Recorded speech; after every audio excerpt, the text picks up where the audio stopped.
नाम अमित भारद्वाज है। मैं ग्राम बिर्रा, जिला जांजगीर चांपा का निवासी हूँ और ये मेरा चौथा प्रयास था जिसमें मैं 7वीं रैंक हासिल किया। मैं मतलब आप लोगों के बीच का ही स्टूडेंट हूँ, एकदम नॉर्मल स्टूडेंट हूँ। मैं एकदम ज़्यादा पढ़ा भी नहीं हूँ कि 12 घंटा 15 घंटा डेली कभी नहीं पढ़ा हूँ मैं, तो बस डेली पढ़ता था और परीक्षा के समय और ज़्यादा पढ़ता था। एकदम सपना जैसे लग रहा है अभी तक, मतलब ऐसा नहीं लग रहा है कि मैं पास हो गया। मैं तो कभी सोचा ही नहीं था कि मतलब इतना अच्छा रैंक कभी आ जाएगा। पहली बार इंटरव्यू तक पहुंचा था, लगातार मेंस फेल हो रहा था ना, तो एकदम से निराश हो गया था मैं। ऐसा लग रहा था कि कभी हो पाएगा कि नहीं हो पाएगा, ये भरोसा नहीं था मेरे को कि हो जाएगा। मैं तो सोचा भी नहीं था कि 50 से ऊपर ही सोचा था मैं अपना रैंक को, लेकिन एकदम 7वां ही रैंक, मैं तो शॉक हो गया। वैसे अब मैं लगातार प्रीलिम्स बैठने से पहले ना, मैं 2-3 साल पहले से तैयारी कर रहा था। तो और क्या है, 3-4 साल पहले का क्वेश्चन पेपर, आप लोग जैसे तैयारी कर रहे हैं ना, तो आप लोगों को पता होना चाहिए कि कब कब कौन सा क्वेश्चन पूछा है, कौन से साल में कौन सा क्वेश्चन पूछा है। और व्यापम का भी क्वेश्चन देखना चाहिए, और क्वेश्चन को देखने के बाद ना अगर आंसर नहीं मिल रहा है तो उसको बुक में खोजिए और कैसे आंसर, उसका आंसर कैसे लिया है उसको देखिए, तो उसमें आपको समझ में आएगा कि क्वेश्चन कैसे पूछ रहा है।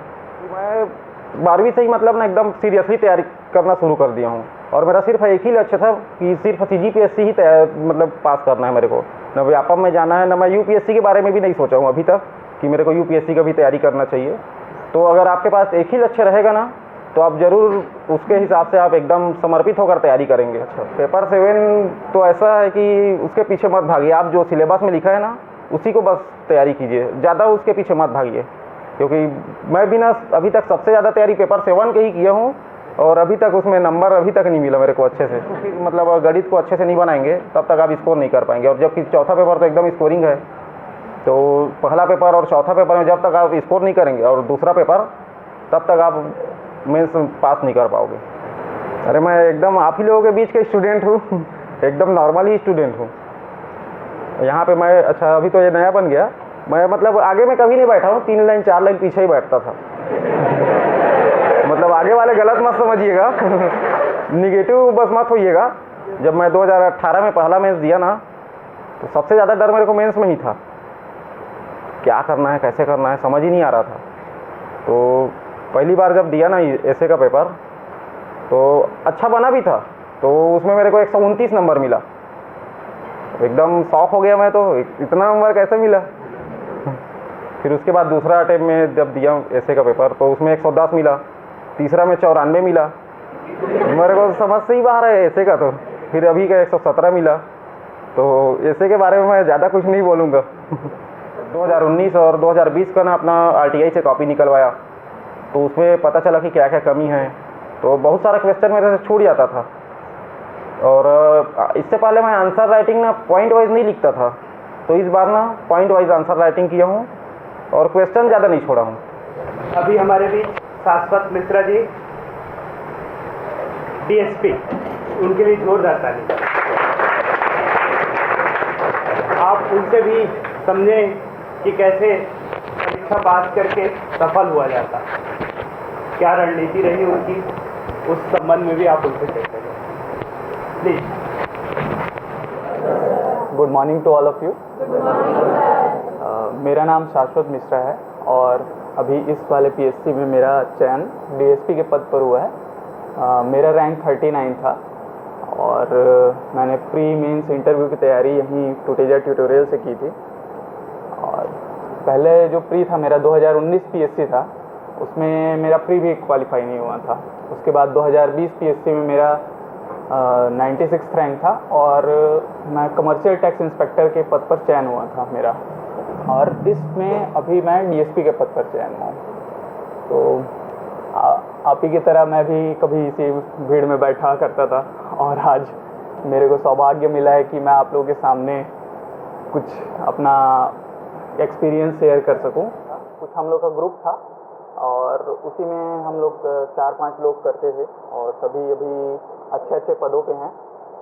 और बाकी क्या है कि जनरली जब मैं बैठा करता था वहाँ पर, और कोई मोटिवेशन के लिए आता था, तो जनरली मेरे साथ उल्टा होता था मैं डिमोटिवेट हो जाता था, क्योंकि उन लोग बोलते थे कि हम इतना पढ़ते थे, हम ऐसा करते थे, इतना इतना पढ़ना पड़ता है। तो मेरे भी लगता था यार इतना कौन ही पढ़ पाएगा। लगातार प्रयास करते रहें। पीएससी ऐसा फील्ड है जो पेशेंस मांगता है। नहीं, पहला पोस्ट प्रेफरेंस था मेरा डिप्टी कलेक्टर, फिर डीएसपी था, तो सेकंड पोस्ट मिला मेरा 2019 पीएससी पहला अटैम्प्ट था, एज के हिसाब से भी। तो जब मैंने पहला अटैम्प्ट दिया था तो मेरा प्री भी हो चुका था, मेंस का भी कोचिंग कंप्लीट हो गया था यहीं से। और उसके बाद मैंने फरवरी 2020 में जब दिया था तो वो वाला पीएससी मेरा नहीं निकला था। उसके बाद कोरोना चालू हो गया। उसके बाद जब मैंने उसके नेक्स्ट अटैम्प्ट दिया 2020 पीएससी का, उसमें प्री मेंस इंटरव्यू तीनों क्वालिफाई हुआ और फिर कमर्शियल टैक्स इंस्पेक्टर के पद पे मेरा चयन हुआ। अभी मैं उसी पोस्ट पे काम कर रहा हूँ। ये जब आप फेल होते हैं तो सभी फेलियर का पूरा बर्डन आपके ऊपर ही आता है, और जब आप सक्सेस हो जाते हैं तो फिर अरे मरे तो लड़का है फिर दूर दूर के रिश्तेदार भी आ जाते हैं। तो ऐसा रहता ही है, सभी के साथ होता है। आज लगता ही होगा, सभी को लगता है, और थोड़ा मैं तो फिर भी जल्दी ही हो गया। बाकियों को तो मेरे साथ जो दोस्त थे वो लोग अभी भी लगे हुए हैं, उनका भी जल्दी हो जाएगा। लेकिन आप अगर पढ़े रहेंगे तो आप उतना अच्छा परफॉर्म कर पाएंगे। तो मेन है पढ़ना, जितना ज़्यादा पढ़ेंगे उतना ज़्यादा आप अच्छा परफॉर्म कर पाएंगे। तो कोई भी पैटर्न कोई भी है, पढ़ते लगभग वही सभी हैं, लेकिन वहाँ पर परफॉर्म कैसे करेंगे, जो जितना ज़्यादा अच्छे से अप्रोच करेगा, जितना ज़्यादा पहले से पढ़ा रहेगा, उस हिसाब से लोग अप्रोच करते हैं और उस हिसाब से फिर आंसर लेते हैं, तो उनका ज़्यादा सही होगा। ऑलरेडी हो जाता होगा, सर लिखवाते ही होंगे, बहुत ज़्यादा फास्ट लिखवाते हैं मानस सर बहुत ज़्यादा लिखवाते थे, मेरा तो स्पीड थोड़ा कम। मानस सर जैसा लिखवा दिए ना, उतना स्पीड में आप लोग मेंस आराम से लिख लोगे। हाँ, आराम से। बेस्ट है। आप लोग नोट्स बनाते होंगे, उसका फ़ायदा आपको बहुत ज़्यादा मिलेगा, बहुत ज़्यादा फ़ायदा मिलेगा। आज नहीं तो कल आप बोलेंगे कि हाँ, इसी नोट्स के बदौलत हमने क्वालिफाई किया है और मेंस निकला है हमारा। मेंस के लिए भी यहाँ टूटीजे जो रहता है। बाकी कुछ नोट्स बनवाए थे सर लोग, जैसे फिलॉसफी का नोट्स है, फिलॉसफी का नोट्स इतना अच्छा बनाते हैं सर देवांगन सर कि मेरे नोट्स बहुत लोग कॉपी किए हैं और उन लोग सेलेक्ट हुए हैं। अभी भी मेरा फिलॉसफी का नोट्स काफ़ी ट्रेंडिंग में चल रहा है फोटो कॉपी में। अब जैसे ही आपका कोचिंग ख़त्म हुआ उसके बाद आपके पास टाइम है, अब उस टाइम को आप यूटिलाइज़ करेंगे तो आप अच्छा कर लेंगे। जैसे ही आप कोचिंग फ्री हुए उसके बाद आपके पास टाइम है, उसमें हम अच्छे से पढ़े ना, तब हो सकता है। सर मेरे को यहाँ पे ना क्वेश्चन पूछे थे कि डीएम को कौन से अधिनियम के तहत मतलब दंडाधिकारी का पावर होता है, और उसमें सोनवानी सर का बोर्ड था मेरा, तो सोनवानी सर भी मेरे को यही क्वेश्चन पूछे, तो मैं सर को आंसर बता दिया ना, तो सोनवानी सर भी खुश हो गए, गुड बोले सोनवानी सर। इंटरव्यू में डरने की ज़रूरत नहीं है। इससे पहले तो मैं कभी इंटरव्यू नहीं दिया था तो डर बहुत लग रहा था मेरे को, लेकिन सब एकदम नॉर्मल ही रहता है वहाँ। अब बिल्कुल भी मतलब डरने की ज़रूरत नहीं है इंटरव्यू के बारे में। आप अपने को प्रिपरेशन कीजिए अपना। तो वही है कि आप कितना अच्छे से अपने माइंड को कंट्रोल करते हैं, ये है। हमने कुछ एक्स्ट्रा ऑर्डिनरी नहीं किया। जो चॉइसेस हमने की कि सुबह उठना है या सोना है, पढ़ना है या मोबाइल चलाना है, जो चॉइस हम करते हैं वही हमारा डायरेक्शन फिर तय करता है। जो चॉइस, जितने डिफ़िकल्ट चॉइस आप सेलेक्ट करेंगे आप उतने ज़्यादा सक्सेस होंगे। पढ़ाते थे अभिषेक सर पढ़ाते थे, तो उन लोग अपना एक्सपीरियंस शेयर करते थे कि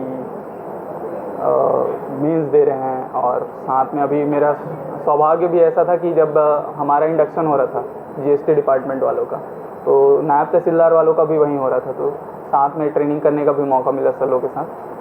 तो जब उन लोग यहाँ पर पढ़ाते थे, ऐसा बताते थे कि ऐसा क्वेश्चन आए हैं, ऐसे करना है, तो ऐसा रहता था कि अरे बाप रे इतना पढ़ना पड़ेगा, या सर लोग ऐसा इतना पढ़ा रहे हैं, उनका एक्सपीरियंस है इतना पढ़ने का, उनका इतने सालों से प्रयास कर रहे हैं, तो हम तो अभी स्टार्ट ही किए हैं। लेकिन ऐसा नहीं है, सभी आप लोग कर सकते हैं। ये है, मैं एक एग्ज़ाम्पल हूँ करके।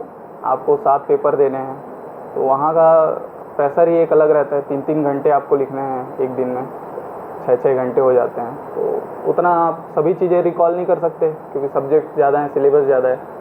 तो जितना ज़्यादा सिनॉप्सिस बनाएंगे, जितना आप सिलेबस को कम करते जाएंगे, उतना ही आपको फ़ायदा मिलेगा। स्पीड मेरी कम है, मेरा लिखने का जो तरीका है वो थोड़ा, जो पेन पकड़ता हूँ वो ऐसी है कि मैं ज़्यादा फास्ट नहीं लिख पाता, बट उस टाइम पे लिखा जाता है प्रेशर में। मेरा ऐसा है कि मैं ज़्यादातर ना लिख लिख के ही प्रैक्टिस किया हूँ। अब पढ़ने से ना दिमाग में नहीं घुसता और बार बार लिखने से दिमाग में रहता है। अपने दोस्तों को मैं ये बोलता था कि अगर मेरे को अगर कंटिन्यू 10 घंटा भी लिखना पड़े ना तो मैं आराम से लिख लूँगा। मतलब लिखना बहुत ज़रूरी है इसमें। पहली बार मैं जब मेंस दिया था तो काफ़ी सारे मतलब छूट गए थे राइटिंग बनाने के चक्कर में। तो आप कितना भी अच्छा लिख ले, एवरेज मार्किंग ही होती है।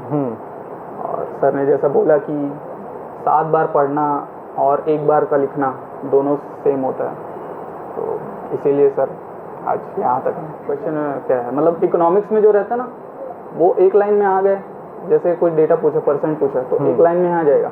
आप एक लाइन लिखेंगे आपको पूरे मार्क्स मिलेंगे। और जैसे कुछ हो गया हिस्ट्री का हो गया तो कुछ जैसे लोथल के बारे में, लोथल का महत्व लिखिए तो आप 4 लाइन भरेंगे तो अच्छी बात है, आपको पता होगा।